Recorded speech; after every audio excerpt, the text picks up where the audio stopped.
किसी ने दी है तो बाबा साहब डॉक्टर भीमराव अंबेडकर ने दी है। बाबा साहब ने ही हमें सबसे पहले शिक्षा का अधिकार दिया। 5 जो अधिकार हमारे हैं ये बाबा साहब की देन है। शिक्षा का अधिकार, संपत्ति का अधिकार और जमीन जायदाद का अधिकार और सर्विस लगने का अधिकार और वोट डालने का अधिकार। यदि ये 5 अधिकार हमें किसी ने दिए हैं तो बाबा साहब डॉक्टर भीमराव अंबेडकर की देन है। हमें घर में 1 रुपए भी रखने का अधिकार नहीं था। आज हम कह देते हैं कि हमारे बुजुर्गों ने क्या किया। जब बुजुर्ग करते कहां से, क्योंकि उनको तो अधिकार ही नहीं। यदि किसी हमारे बुजुर्ग के पास थोड़ी सी भी संपत्ति उनको कमा लेते या संचित कर लेते तो उनसे लूट ली जाती थी। उनकी जमीन जायदाद को छीन लिया जाता था। और देखिए हमारे बीच में तो हमारे बच्चे हैं जो स्केटिंग के द्वारा पूरी झांकियों में वहीं से सूर्यनगर मोड़ से चल करके आए हैं। इनका हौसला अफजाई करें, सभी लोग ताली बजाएं।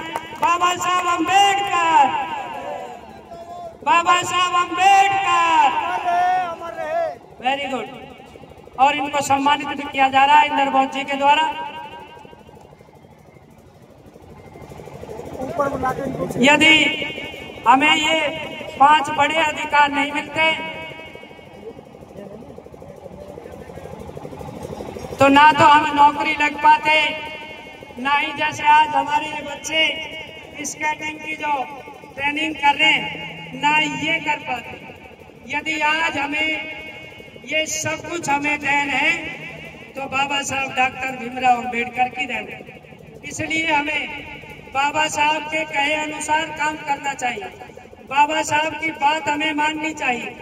बाबा साहब ने एक बात कही थी कि यदि आप मेरे सपनों का भारत बनाना चाहते हैं तो मेरी बात को आपको मानना पड़ेगा। सबसे पहला तो वोट का जो अधिकार मैंने दिया है उस वोट के अधिकार को सही से इस्तेमाल करना आप लोगों को बाबा साहब का यदि सपना साकार करना है।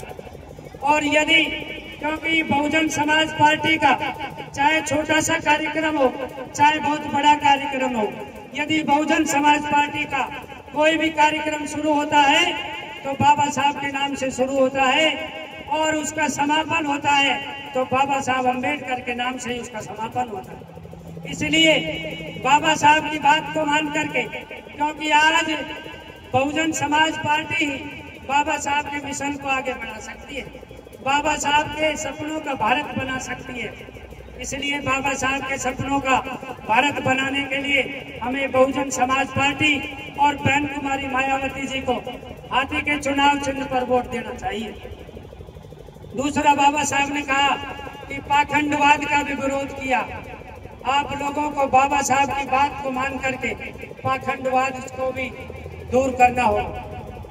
पाखंडवाद से हमें दूर रहना होगा, क्योंकि अभी हमने देखा अलवर जिले में ही बहुत बड़े दूसरी पार्टी के नेता हैं, वो मंदिर में चले गए और उनके अपमान के लिए मंदिर को क्या किया गया कि अपवित्र लोग आ गए, ये अपवित्र लोग आ गए और इस मंदिर को हमें पवित्र करना। इसलिए बाबा साहब की बात को मान करके हमें पाखंडवाद से भी दूर रहना होगा। मैं अपनी बात को यहीं विराम दूंगा, क्योंकि समय 7 बजे से आप चले हैं घर से और अब मैं ज्यादा समय लेकर के अपनी बात को यहीं विराम दूंगा। जय भीम, जय भारत, जय मान्यवर साहब।